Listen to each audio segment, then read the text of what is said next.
Hey all, it's Abby. Today I'm going to be crafting with this kit that I got many years ago and kind of forgot about. So, since we are heading into summer, I thought it was appropriate to make it now. And I'm also going to be using this silicone mat that I have seen a lot of Japanese UV resin crafters using, and for the longest time I thought packaging tape was better because I thought how strong could the seal be for open back bezels and stuff like that, but this silicone mat is super sticky and I think it's going to be really good. I guess we'll see how long it stays sticky and how long I can keep it dust free. I also got these little mixing cups. They are also silicone, and I thought this was probably a better approach to mixing silicone than using random pieces of plastic and stuff like that because, of course, reusable. And it also comes with this little holder where you can stick your tools so the resin doesn't drip all over the place. Anyway, I am mixing up some resins here, and I am not going to be following the tutorial as you saw. It came with a whole guide, but I just threw that away because we don't need that. And I'm mixing up some colors here using Pearl X powder pigment, and of course mixing in my favorite glitter. I am going to be so sad when this glitter runs out. Anyway, mixing up some colors here. Gonna do a gradient, and I kind of struggled with this. First of all, I put too much resin on and it overflowed, so I had to cut off the excess bits, and it was a little bit annoying. But I think that the colors blended well together. It turned into a nice gradient. I just had to do very thin layers and pile them up on top of each other instead of trying to do it all at once. But anyway, this is how it turned out. I usually don't dome acrylic pieces like this because I find that they end up looking very simple, but I thought this kit was a lot of fun and would not mind making more of them and trying to maybe challenge myself to make them more detailed and interesting for me. Anyway, here I am taking off the extra bits of resin.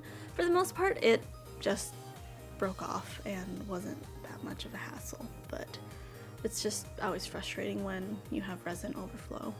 Anyway, I'm putting on the second layer here, and it definitely gave it a deeper color, and I'm actually really glad I did multiple layers because the gradients kind of meshed together really well.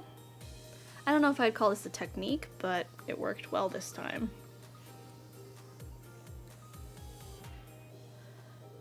Oh, and I also filled up the little keychain hole with resin, so I'm gonna have to drill that later, but we're not gonna talk about that because I'm lazy and probably will not get around to it, but I'll try.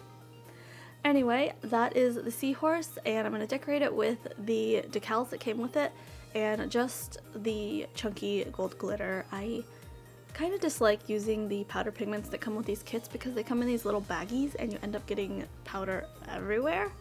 So, it's a struggle.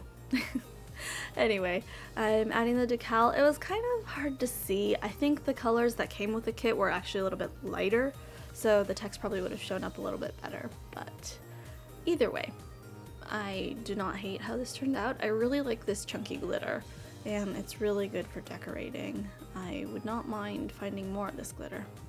Anyway, there is the Seahorse, and I'm moving on to the little piece, and this one was so hard to dome. It overflowed so many times. I had to wipe it off, try again, and so much frustration.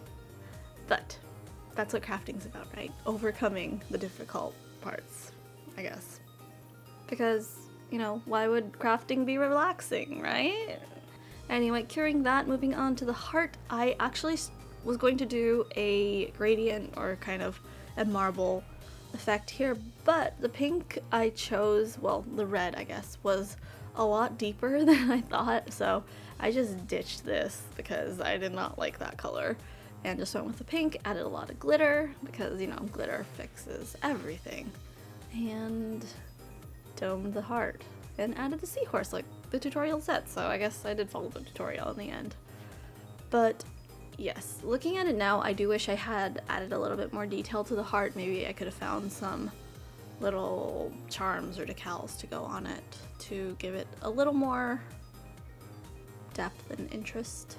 visual interest. I don't know. Anyway, that was the kit for $3. It was fun, and I have a few more of these, so if you guys have ideas or challenges for me, I would love to hear them, and maybe I'll give it a go. Anyway, I hope you enjoyed this video and maybe motivated you to craft a little bit. I don't know. I'll see you in the next video. Bye!